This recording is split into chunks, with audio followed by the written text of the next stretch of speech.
Hey guys, it's Anthony, Subaru Service. We took a video last night, fired it up, had it running. Well, I don't have issues. Well, this is the first time I've had to tear back into one after assembling it. So, you know, we're all human. I don't know what the heck happened, but it's got a little bit of a popping out of the intake. You know, what a freaking drag. I mean, I was like, well, fine line. Mine is the bigger bank stuff that was on it.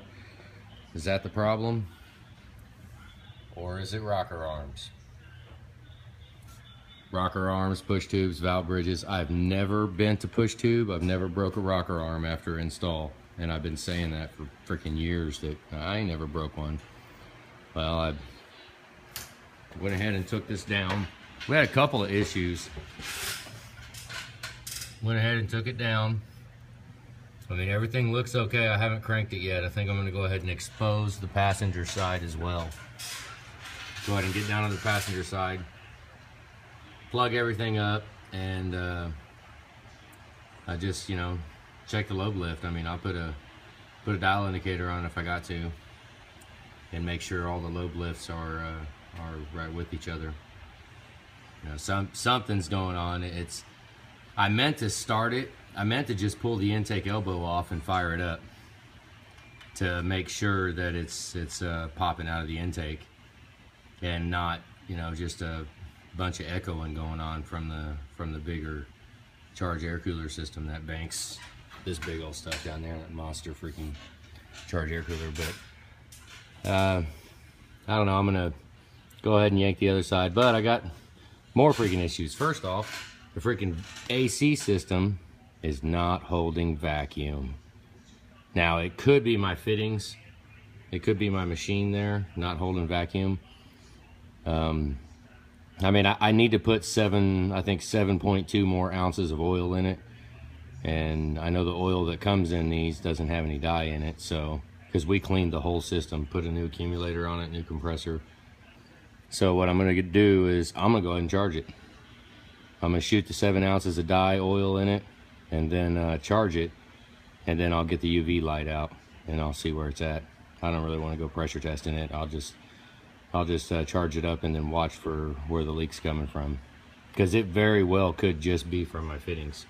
I had to replace this one not too long ago, and I really don't like it very much. I think it's, I don't know, it could be leaking down, because yeah. But we got another one too.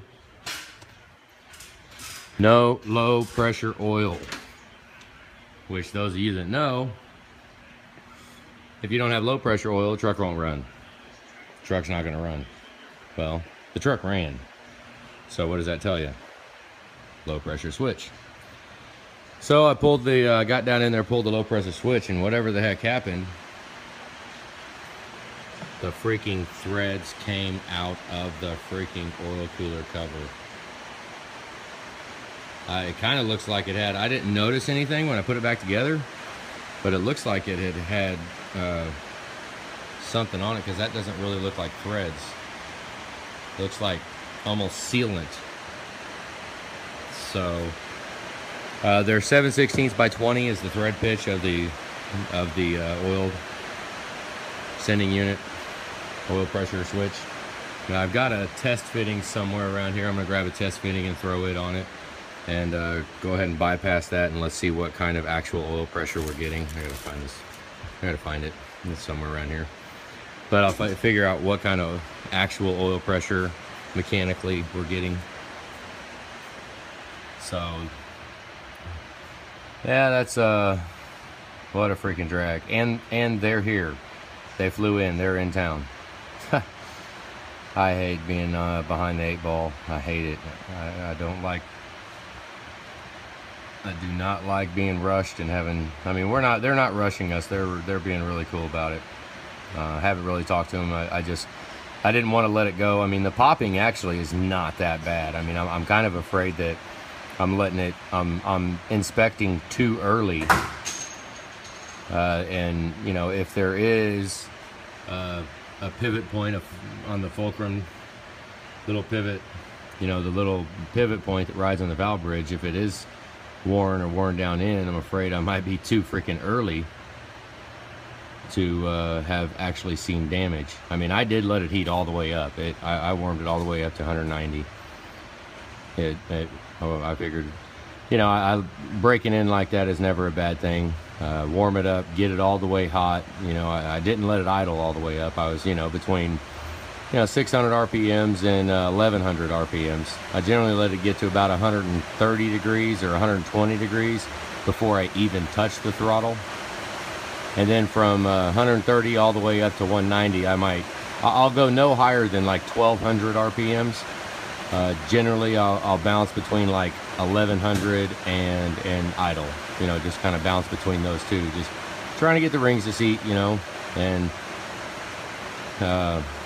yeah, so letting it warm up and then cool all the way back down. You know, we're letting it do a heat cycle.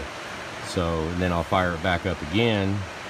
And ideally, in the perfect world, I'd like to do 2 heat cycles. I'd like to warm it back up again and do the same thing, you know, except maybe bump the RPMs up a little bit, go to like 1400 RPMs and down to, you know, 700-800 RPMs, and just vary between those two, and then shut it down and let it cool all the way off again, and then go roll, you know. But that's pretty much where we're at. We've got issues. I'm human. You know, everything isn't always, it's pouring rain outside too. I don't know if you can hear it. But everything isn't always perfect in my world, you know. So, but if I do have a valve bridge or any kind of issues, this will be the first time I've ever had one. So, you know, I guess I'm paying my dues. I don't know how many times I've taken heads off and built engines, but I haven't had one mess up yet. And if I did now, well then, hey, I'm paying my dues, you know. But we're gonna go ahead and yank it down, and I mean, I can't waste no time, so I'm gonna tear the sucker down and crank the engine over and just inspect the rockers while they're spinning, you know. I mean, hopefully something will jump out at me if we do. And that's what sucks, is I don't even know if we do have an issue. I might be just too nitpicky with it, because I am not absolutely fluent on this bank system. See, we got the new one today. They overnighted it. So we got the 05 intake elbow. So we have that to put on, but we're just, I'm human. So hopefully if something's, if it ain't a bent freaking valve, well, if it's a bent valve, I mean, it's yeah, it's going on. We're all going to be in it, because I didn't assemble the heads. The heads was on KC engine. But let's not get carried away about it. It might just be a tip on a valve bridge or something. Who knows? And I do have the tool to. And I'll show you. I do have the under here. If it is, I do have the tool to pull them, that I don't have to compromise the heads. I don't have to pull the deal out. See if you can read it. Where's the part number at? 303-1170. So if we have to, I can pull the rockers off without taking the studs loose, which there is not an option. I mean, there ain't no way. I mean, if I have, in my world, if I pop one of those studs loose to take a rocker arm off, I'm taking the head off and replacing the freaking head gasket, just because it ain't worth it. But there's a little video, whole list of freaking problems. This sucks, but I don't know. I'm trying to keep a level head, because you know, I wish I had about another week, then I wouldn't feel so bad. But it is what it is. We'll just knock it out. We don't work too bad under pressure, so oh well. All right, guys, have a good day.